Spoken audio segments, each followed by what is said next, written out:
I now call upon the public orator to present the honorary graduand Colin Daniels for admission to his degree.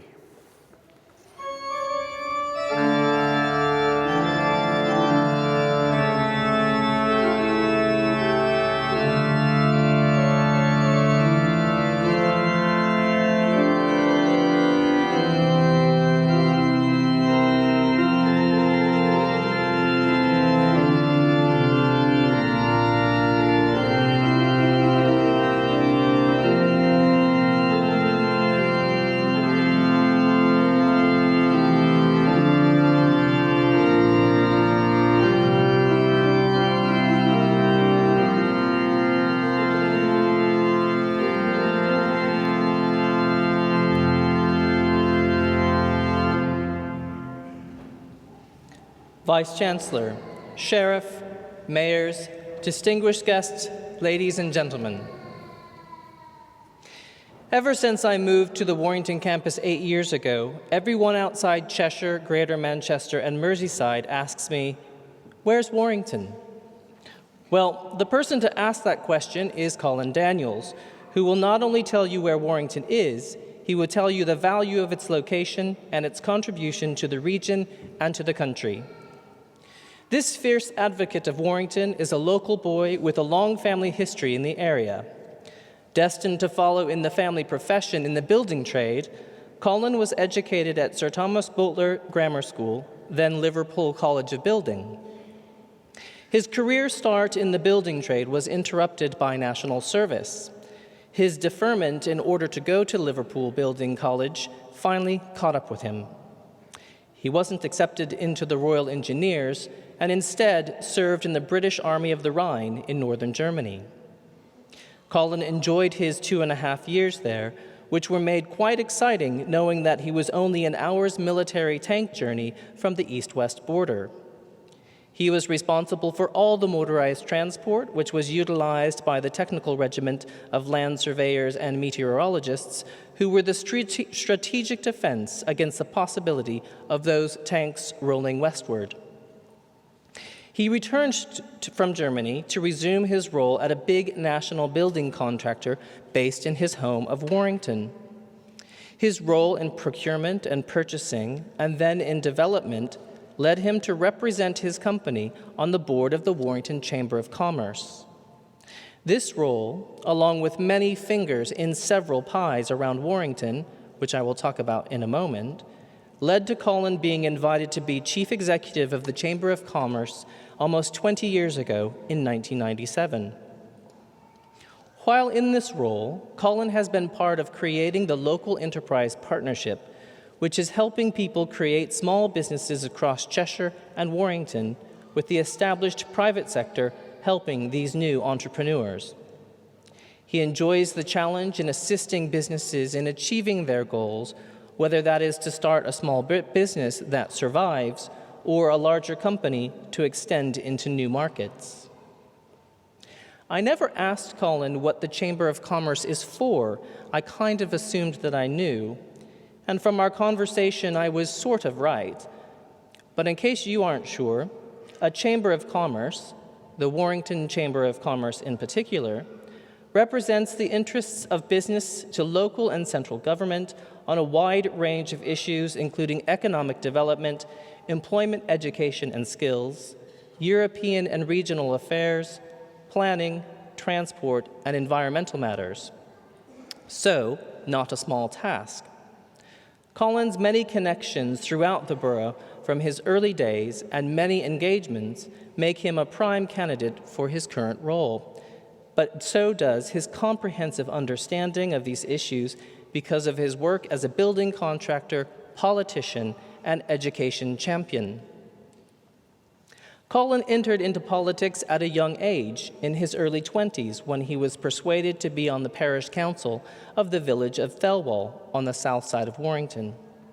Through that, he became a borough councillor and for a time was leader of the Conservatives of the Warrington Borough Council. His early days as a parish councillor led him into education. He was asked to be a council governor of Thelwall's village school, where he served for 34 years. With the experience and connections made there, Colin got involved in secondary education and eventually was co-opted to represent the private sector on the Council of North Cheshire College, on the site which is now the Warrington campus of the University of Chester. His credentials were so impressive that he was elected chair at his first meeting. And instead of pursuing an interest in becoming a Cheshire County Councillor, Colin went on to the County Board of Education.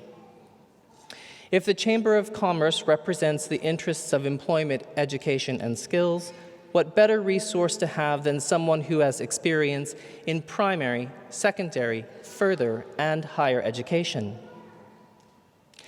Colin's connections with the university start well before it became the grand institution it is today. Colin is the third person I have heard speak of the secret meetings that led to the collaboration of Warrington Collegiate, previously North Cheshire College, and Chester College.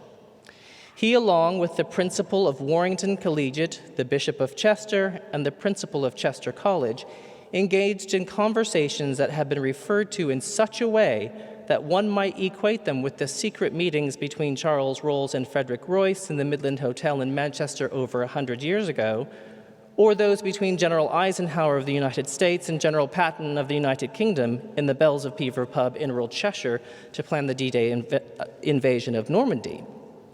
Indeed, it was a momentous occasion when Chester College acquired the Padgate campus, which eventually led to the combined forces becoming the University of Chester. And not surprisingly, Colin found himself a seat on the University Council. Colin is motivated by having an enormously interesting job through which he gets to meet interesting people. He is motivated by the challenge of resolving the wide variety of issues that come across his desk every day. He is motivated and inspired by education, by those pupils and students he met when they were studying and then meets later in life to discover their achievements. He is inspired by the people he meets from all walks of life, some in higher circles than others. When Colin tried to name drop, he didn't realize that I, too, had been to 2 Buckingham Palace garden parties with the Queen. With all of Colin's accomplishments, past and present, I'm not sure if his wife Norma was the bedrock of support or the source of inspiration, but she is the mother to their children, Catherine, Helen, and Mark, and their one grandchild, Georgina, is studying business at our very own Queen's Park campus. Norma better be warned, though, that Colin has expressed no great desire to retire. This Warrington lad was involved in starting Wire FM, which originally broadcast from the Warrington campus, and he, of course, follows the Warrington Wolves as a life member. Colin is 100% Warrington. So I asked him, "What do you put Warrington's success down to?" He replied, "Where it is. It's not down to Manchester or Liverpool. It's got a growing population, a successful economy, and it's perfect for logistics with the M6 and the M62. I will take the liberty of adding to the list for him the Warrington campus of the University of Chester. The one action verb that repeatedly came up every time Colin told me about his life's adventures was enjoyed. Each story finished with, "I enjoyed my time doing A, B, or C." I think I figured out his secret to a happy and successful life. Enjoy everything you do, learn from it, have no regrets.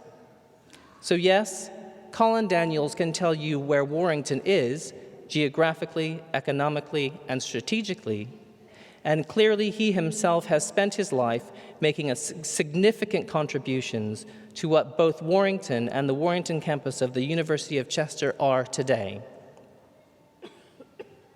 Vice-Chancellor, in the name of the Senate and of the Council, I present to you for the admission to the degree of Doctor of Business Administration, Honoris Causa, Colin Daniels.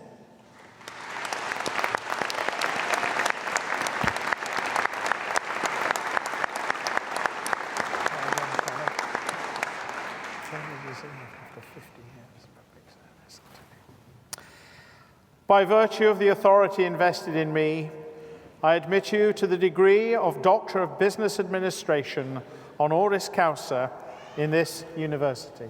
Well done.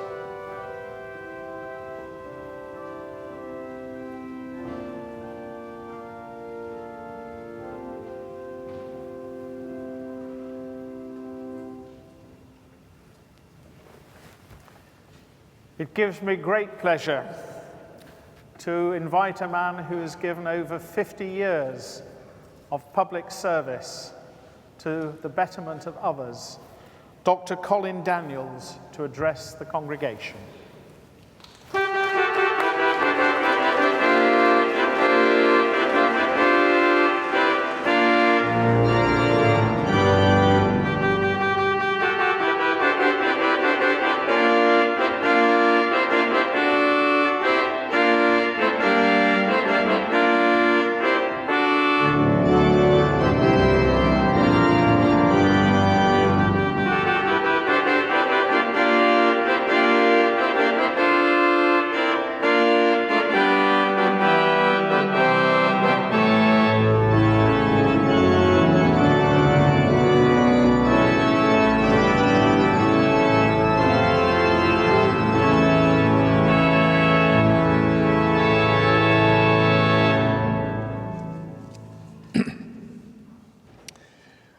I am delighted to receive this singular honour from the university, for which I express my grateful thanks.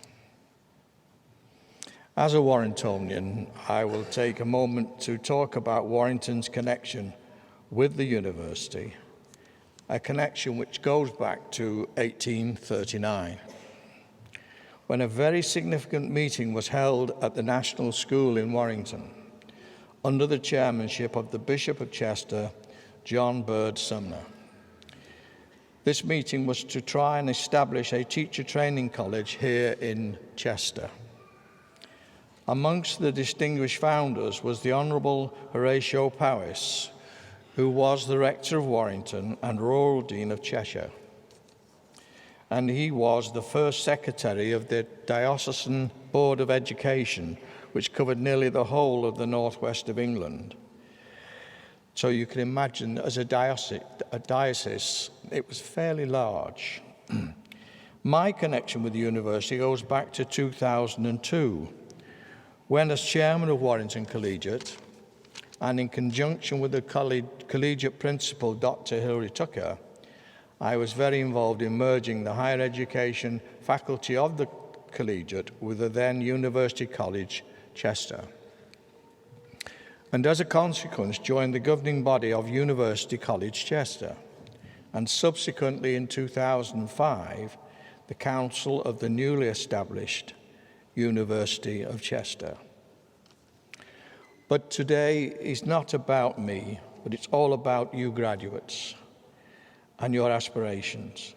And to all of you, I wish you every success in the future. Thank you.